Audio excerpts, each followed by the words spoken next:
Hi there, and welcome to the Everyday Entrepreneur Podcast, where I, Kaitlin Fritz, help you reach your entrepreneurial potential.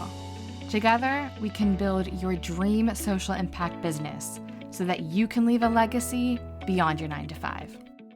Hello. Welcome to this episode of Everyday Entrepreneurship. My name's Kaitlin, and I am so glad to have you here with me today.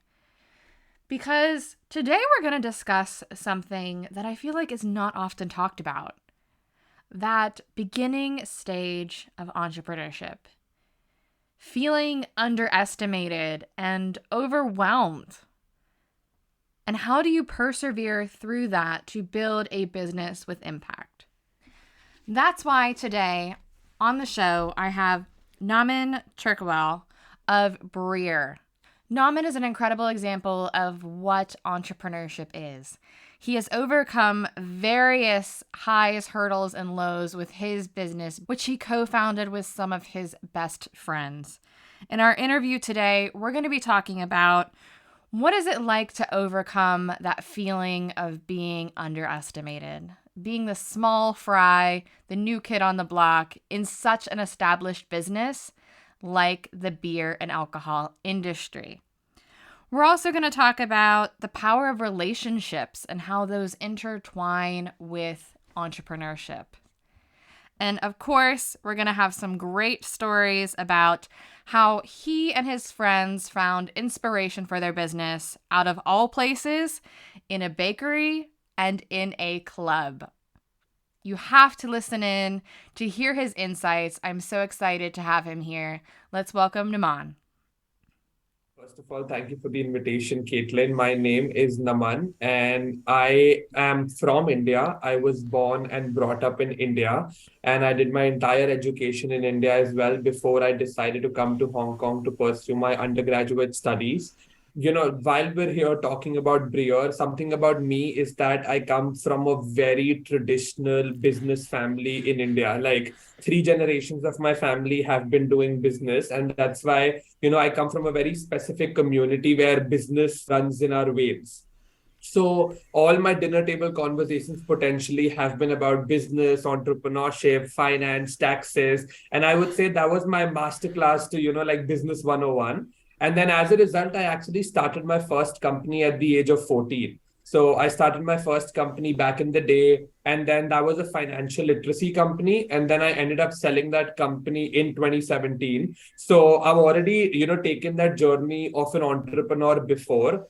And I think one thing which was really enlightening about that experience is that entrepreneurship gives you so many things at once. Like at college, you learn one thing at a time, but entrepreneurship, you're doing supply chain, you're doing finance, you're doing marketing, you're doing accounting, you're doing everything possible at once. And I think that's the best, learning any student should potentially ever get. Like do a failed startup, but I would encourage anyone to just start up and see how much you can learn in that, period of you building a company yourself. So I'm a passionate builder.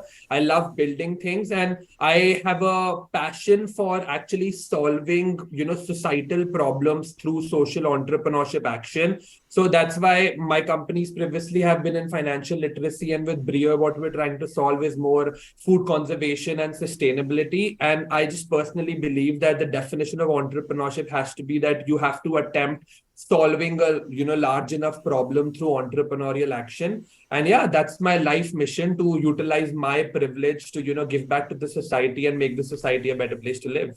I love that. And I think you're absolutely right.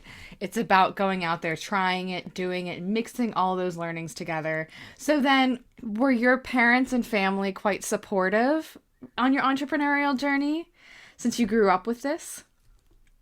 Yeah, I mean, they have been highly supportive since my first entrepreneurial venture. Like, I was never a hardworking student. Like, I always managed to get good grades. And honestly, that's what Indian parents care about. Like, they care about good grades. So, whether you study 12 hours to get the good grades or whether you study 2 hours to get the good grades, they care about the good grades. So, they have been very supportive in my entrepreneurial journey. Like, Honestly, beyond my parents, I have been very fortunate to have the right mentors in my life. Like both of my parents never received, formal college education, so they did not know how to guide me in that whole journey of what to do next or how to go about next. But I've been very fortunate to have mentors who literally did that for me. I have sat down in my mentor's office for like 4 years straight during my high school. I built my company from there. Even for my company address at that time, it was not my home address. It was my mentor's office address because that's where I've built my companies, right? So I've received a very unconditional, supportive system from my parents, from my mentors.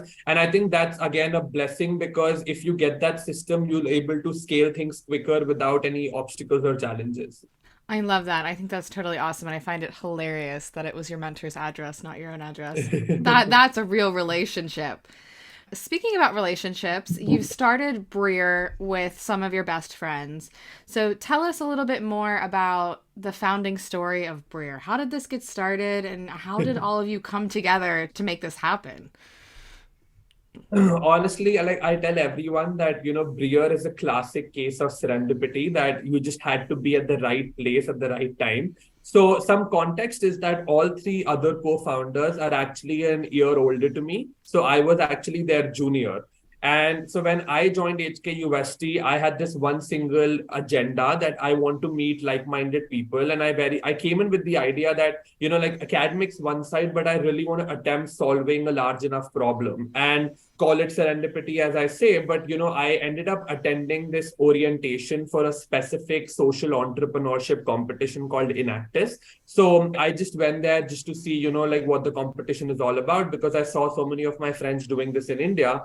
So when I went there, that's where I bumped into Anushka and Devansh, two of my co-founders, for the first time. And I did not know them at all. That was our first interaction. But that first spark that we literally hit it off. We started bouncing off ideas of each other that, hey, we could do this, hey, we could do that. So the team was formed even before we had an idea. So, like we had the team before we had the idea. And then we were like, okay, now what do we work on for this specific competition? And then the idea came to us. So the story was hilarious. So HKUST, basically our university is in like one corner of Hong Kong. It's like a suburb university. So it's like one corner. And all of us, surprisingly, were taking one same course at HKUST. And we ended up taking that exam in like end September, and that exam was like right after the evening. So our exam ended at like 9, and everything on campus was shut in terms of restaurants, eating, whatever.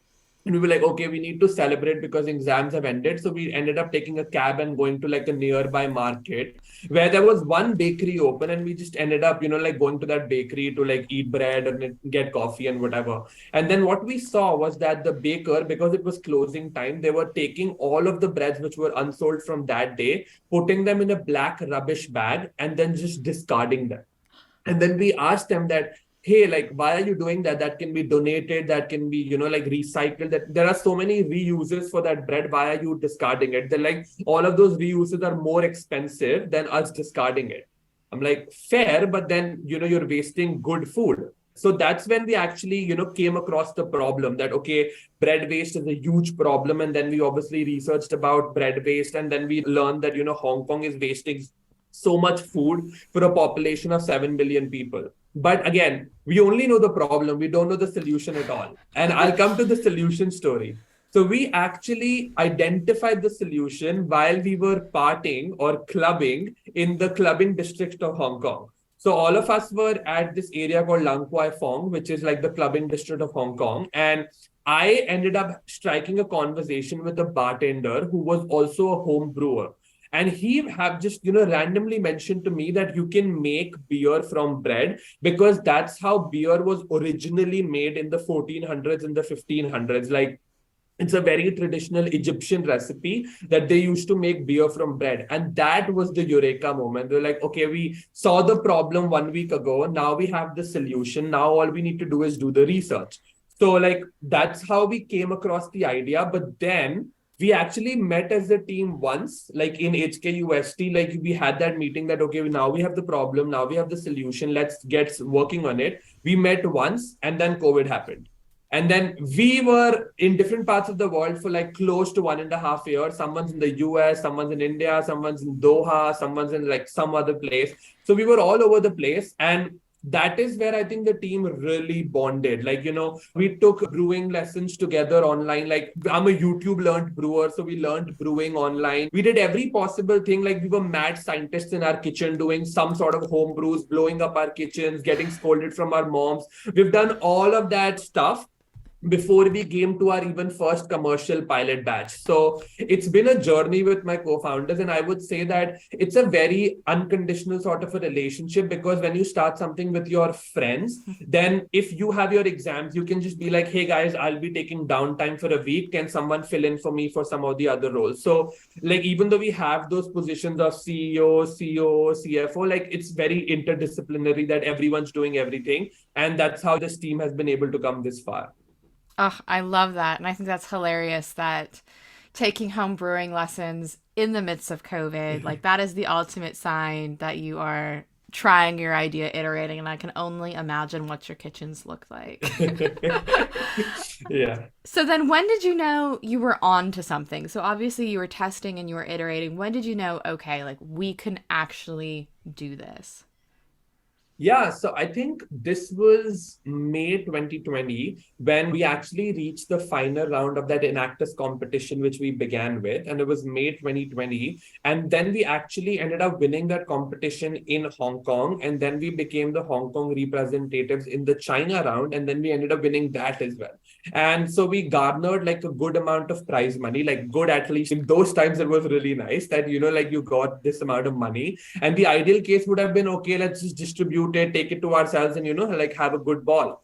However, we thought that, hey, like this money anyway is not going to break any barriers, anytime soon in our lives, because we're fortunate enough and we're privileged enough to have parents who can support us. So might as well use that money which we received as competition money and invest into the company. So like that was that moment that, we got so much praise and feedback during the competition that this is an unheard of idea. Like we haven't heard of this before. And obviously food waste is a big problem and everyone in Hong Kong knew about it. So we knew that there will be market acceptance. However, for the overall team, that was our idea or initiation going forward. But I would personally say that being an entrepreneur previously as well, I was honestly waiting for customer validation before we nailed down the idea that, hey, like now the customers want it. So I think in June, we did our first commercial pilot test batch of 20 liters, which was done in a brewery, like not in our homes or anything. It was done in a proper commercial brewery. And then we did 20 or 21 failed batches. Like, some were salty, some were sweet, some were not even drinkable. So, like, we did a lot of trial and error before we actually came up with an edible batch. I wouldn't even say it was tasty, but it was just edible. And then I was like, first instinct, let's set up a booth at any place and then let's make customers try it. Because we can be in our own echo chambers. And when we made customers try it, and then we did a couple of blind tastings, and people would not be able to differentiate between a normal beer, like a Heineken, a Corona, or a Kingfisher, versus like our beer. That is when I realized that if we can be an alternative, like we're not telling you to change your preference. We're giving you an alternative that if you're still going out on a Friday night, do or drink a beer, which can save 20 grams of bread per can. So that is when I realized that, okay, we're on to something now, because customers want it and there's clearly an acceptance of taste, because we knew that, we're obviously doing a good cause. Like that's something which is irreplaceable, but customers will only buy F&B products if they have good taste. And that's where we came up with our tagline that does good, but tastes better. Absolutely. Yeah, especially in the food and fast moving consumer goods. It can be beautiful branding, it can be doing wonderful things, but if it doesn't taste good, that's a one off purchase and not coming back. Exactly. Yeah. So then, obviously, you started your first business quite young. And even with Breer, some would say you started that quite young. Have people ever underestimated you, or because of your age, or because of your background being students doing this brewery? I would love to hear if you've experienced anything like that. Oh, always. Like from my first company till Breer, I think the one thing which has been constant is skepticism that, people will question you and people will underestimate you at every level. But honestly, like, this is something which obviously I've learned from my father that never reply to them in words, but always in action. Right. So I firmly believe in that. And I think with the first company, because people like, okay, this is a small kid trying to do something. So people, treated me as that kid. But with Breer, because we were still adults, we were still university students, the challenge was that, Hong Kong as a market, and specifically in terms of craft beer, is a very close-knit market. Like everyone knows everyone. There's this craft brewer association of Hong Kong as well. So there's basically a whole community around craft beer, and all of them are like 40-year-old plus males with like three females in that community, right? And then we were like these four kids whose combined age is 80, and like all of us are like 20-year-olds trying to make a mark in this industry. So I think for the first 6 to 7 months there was like absolutely no regard to like these kids are trying to do something, that like they were just discounting us that okay, yeah, this is a student project, they want to earn some credits, they want to earn something for their like master's profile or something like that, or they want to earn a good job and that's why they're doing it. But no one actually took us seriously before we actually got our first major contract. So I think early on in our development of Breer, we got our contract with Pizza Hut for a pilot batch of 10 stores, and where we did a good enough volume for them. And that is where people actually started recognizing us. And then we were still working with a low scale brewery where the maximum brew size is like 500 liters. And then when you make that jump from 500 liters to like a 3000 liter batch or a 4000 liter batch, people are like, oh, now they're getting serious. Like now they have money to be able to afford those batches. And one thing which we never faced an issue for is capital, because Hong Kong as an ecosystem is so supportive. Like we still haven't diluted a single percent of equity, and we still have like 5 million Hong Kong dollars in cash reserves. That's Because amazing. yeah, because it's such a supportive ecosystem. Like you go to any competition, you win X money, you get so many grants from the government. There's this whole ecosystem called Hong Kong Science and Technology Corporation, which is like you enter that place and you're entering another world. Like there are flying robots, there are walking dustbins, and it's like another ecosystem. And we received like a 1.3 million Hong Kong dollar grant from there as well. So we've been very fortunate to be working in Hong Kong, first of all, because capital has never been an issue for us. So the only issue which we had to solve was acceptance in the market. And that was a constant uphill battle. Even with the Pizza Hut order, people still discounted us as like, okay, one-off order, it's okay, like they were trying to support kids. But now I think with Maxims, like we have a partnership with Asia's largest food and beverage company. They own 70% of bread supply chain in Asia. And the amount of support Maxims has given us, like they have signed one of Asia's biggest actress as the brand ambassador behind our collaboration product. And now all the breweries are like, hey, how did these guys get it? Because the volumes which we're doing with Maxims is like mind boggling. Like even major established breweries are failing to do those volumes, which we are doing with Maxims. And it's a sign forward that Maxims trusted a company which was not even 3 years old to do something or to take on this project, which is this big. And I think now no one can discount us and say that, hey, like these are just kids who are trying to do it, because we look them eye to eye and say that, hey, we're competitors. Tell me more about your most recent collaborations. And also, I know because I've worked with you in the past, Breer is doing both environmental impact as well as social impact. So share with us, how are you meeting those impact goals with these big scale collaborations? The idea of big scale collaborations actually came to us at the end of 2021, where we were like, individually as a brand, we can only do limited things and it'll take us a long time to scale. However, if we get the support of like major organizations, especially someone like Maxims, then the scale for us becomes rapid and we can basically take that hockey stick with us and grow on that hockey stick. So we actually started our collaboration with Maxims end of 2021. And this is our honest conversation we had with Maxim, that we're hopeful that in the whole of 2022, we'll be able to sell around 4,000 liters of beer. And we sold 4,000 liters of beer in 15 days. Oh my gosh. And we ended up doing over 20,000 liters of beer in that whole year, considering that 6 months of Hong Kong was in lockdown due to COVID. So there was only 6 months of active market sales, and we ended up doing 20,000 liters, where we estimated 4,000 for the whole year. And that just goes out to say the scale which Maxims was able to give to Breer, the recognition which Maxims was able to give to Breer. And I only have gratitude for that opportunity because, without that opportunity, we would still be slowly growing. It's not like we would not be growing, but with that opportunity, we like hyper scaled in a way. And with that support, we were able to hyperscale not only our business, but also our impact goals. Because from day one, we have been a socially aware and a socially responsible company. And we take our SDGs seriously. We don't put them on our PPT decks just for the sake of it. Like, we actually take them seriously. And that's why for each and every step, like even in terms, okay, let's talk about environmental impact. We absolutely mention the environmental impact which one person makes on the can. If you're drinking that can, you're getting to know how much impact did you make. And how do we calculate that impact? It's not like we did some random calculation. We actually paid money to hire a third party auditor who has done an environmental audit on our brewing process. And then we get to those numbers. So because we don't want to do any sort of greenwashing, we don't want to do any sort of lying to our consumers. We want to be connected to our consumers, and we want to make our consumers proud that, hey, with each can, you're saving 20 grams of bread, you're saving X tons of carbon emissions. So we want to be very transparent with them. And I think that has obviously helped us win the heart of customers, because they're like, okay, this company actually cares about the environment.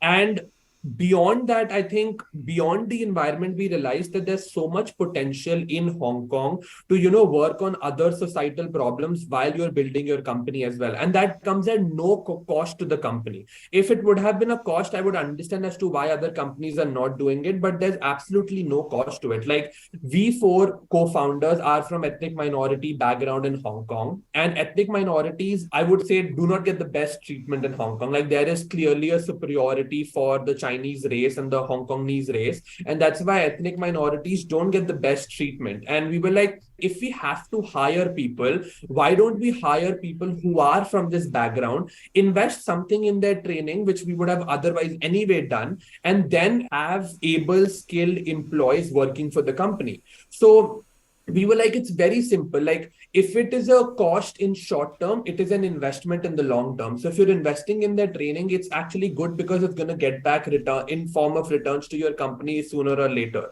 So that was one thing which we very passionately do. Second thing which we do very passionately at Breer is actually sustainability awareness. Like, we conduct workshops, not only companies and brands, but we also conduct workshops amongst like regular people, normal citizens, even kids in schools. We've collaborated with an NGO called Kids for Kids, and we've done so many workshops teaching them about why is sustainability important and why is you doing something in sustainability important, because the generation which is outgoing, they have worsened the planet for us, and now it's on to us to make something better of it. So we very passionately, promote the flag, and we basically promote the cause of sustainability and entrepreneurship and sustainability. And then other than that, even with bread donations, food donations, anything which is left over from our brewing processes and is obviously safe for human consumption, we partner with restaurants and we donate that bread. It's just that each and every point of our supply chain, we want to be a socially aware and a socially impactful organization, because we're creating change with our products anyway. But why not do it across the entire supply chain? Like, I'll tell you a very simple example. So when you make beer, there is something which is left over in the beer making process, which is called brewer's spent grain. Now, in Hong Kong, the sad part is that no brewery is actually at the ground floor, because no one can afford ground floor rents in Hong Kong. It's like crazy. So all breweries are at like first floor, second floor, third floor. And when you make that beer, the brewer's spent grain is so nutritious, but at the same time, it's very heavy and bulky. So the best alternative for any brewery is, okay, let's just throw it. And that's like, you made beer and you got something so nutritious, but you ended up throwing it because you don't want the hassle. And we were like, no, we're not going to do that. So right now we donate all of our brewer's spent grain. We spend from our own pocket, but we donate all of that brewer's spent grain to a pig farm, so that all of the pigs can actually eat that nutritious goop for free. And now we're working with food scientists at Hong Kong Science Park, where we're trying to experiment with a recipe. Like we've almost cracked a prototype where we're going to use the brewer's spent grain and create bread from it again. So we're going to create Whoa. one of the only fully closed circular economy models where we're going to start from bread, make beer, use the brewer's spent grain, and make bread again. So That we're going is to cool. close the circular economy loop. And that's something which came so intuitively to us that, hey, why is someone else not doing it? If you just have that element that, hey, we want to do something for the society, this would have been a very instinctive thought. So we came up with the idea and now we're working on it. And similarly, we don't want to be restricted to only bread. Like with Maxims, we recently last month launched a beer where Maxims don't only own like bread shops, they own coffee shops. So they own Starbucks in Asia as well. And they were like, hey, we also have a lot of coffee ground wastage. Like you make coffee from the beans and the powder, which is the grounds which is left. We're like, okay, let's do something with it. So now we made a coffee beer, something like a Guinness, just because you're in the UK. So something like a Guinness, but it's flavored through surplus coffee grounds. So the coffee grounds, which would have otherwise been discarded and sent to the landfill, are now being repurposed to make a beer. So again, it's innovation across the entire supply chain, but that innovation is seeded with the thought that we need to do something for the planet, we need to do something for the society. That is incredible. And I think those sparks of innovation, you have the time, the space, and the support to really like investigate every step. It's not just about the status quo. This is how we brewed 500 years ago. This is how we have to brew now. It's really this new method. And obviously, this is how you guys got Forbes 30 Under 30 Asia. It's a no brainer at this point for all of your social impact. So, having this journey through entrepreneurship, what would you recommend to someone starting out who really wants to make an environmental, social impact with their business? What advice would you give them? I think, first of all, I would say to anyone that you should be self aware because don't jump into entrepreneurship if you're not meant for entrepreneurship, because right now we're in this phase where entrepreneurship has finally become sexy and cool. Like everyone wants to add a founder, everyone wants to be a founder and a CEO, but it's a very tough journey. We hide a lot of pain behind these smiles. It's a very tough journey. So first of all, I would ask anyone who's actually willing to become an entrepreneur to introspect and see whether do I have that one necessary trait to be an entrepreneur, which is persistence or perseverance, or however you want to put it. But it's like if you fail, you got to keep going. As an employee, you hardly care about that because you're working from 10 to 6 and then you're next day working from 10 to 6. But an entrepreneur is working from like 7 to 12. And then they're working from 6 to 8. Like, I don't know, but they don't have fixed working hours. And it's very glorified on the outside, but it's very ugly on the inside when you look at it, right? So that's my first tip for anyone who wants to be an entrepreneur. But the second tip is that I always say this, that our mind is the biggest graveyard of ideas. Like we think of an idea and the idea gets killed in our mind itself. But I honestly believe in this, that the more we wait for that hypothetical perfection, or like it is a classic case of analysis paralysis. Like the more you analyze, the more you get paralyzed with the ideas. That's why if you think that idea is good today, with the infrastructure and the support you have in the world, it takes less than 48 hours to actually do an MVP and test it out with the people. You have take 2 days, do an MVP, do a prototype. If it's something meaningful, if the idea, if the TAM is big enough, if there is acceptance in the market, just go ahead and do it. You can figure everything out. Just go ahead and do it. You can get co-founders later on. You can get everything later on in the journey. But if you don't start, like starting is 50% of the job done. And then the rest 50% is actually building it. So those are two tips about entrepreneurship, but specifically in terms of sustainability entrepreneurship, I would say that you need to be really passionate about the cause, because we are faced with the conflict every day during Breer's lifetime as well, that, hey, like might as well just not use bread. Everyone just still thinks that you're using bread, that, like you'll save up on so much cost, like you can get more margins, you can get more profit. But do we really want to do that? Because did we start the company for the profit, or did we start the company for the purpose? right? And if you're staying true to the purpose of your company, only then you'll be able to scale the profit in your company. So I believe that staying true to the purpose is very important. And now I think sustainability has become such an open field. Like my father used to tell this to me that if I would have learned coding in the 90s, I would have been someplace right now in the 2020s, because computers and internet did so much to our society. And now the same is being said for sustainability, that if you don't know, things about environmental science, or if you don't know things about sustainability, then you won't have a place in the next 20 years, because companies will also have to think about sustainability, and startups anyway have to think about sustainability. So if you have to start something, start it in the green space. It's such a wide spectrum. Like I'm meeting entrepreneurs every day, someone starting like mycelium based pet cookies, or someone starting like fruit based juices, or something or the other, because it's such a open landscape right now, and there's no right way to do it, because everyone's just scratching the surface and everyone's just pounding the pavement and trying to make their way out, right? So there's no right way to do it until unless you just have a good idea. With Breer, I would say that at the end of the day, Breer remains to be a marketing story, right? Like it is a marketing story, and it is how you market it. We know we're true to our cause, but if you don't tell that cause to people, you fail half of the battle. Yes, we're saving bread, but we need to tell people that we're saving bread. And that's why if you look at our can, it shouts bread. It has a bread cutout, it has a bread closing, it has everything related to bread, because people need to know what we're working on. So anyone who wants to be a sustainability entrepreneur, first, do self-introspection. Second, be true to your cause. And third, work on an idea which is something innovative, has a large enough TAM to address, and there is acceptance by the people in whatever geography you're working in. I think there's so much wisdom there. So thank you so much for joining us.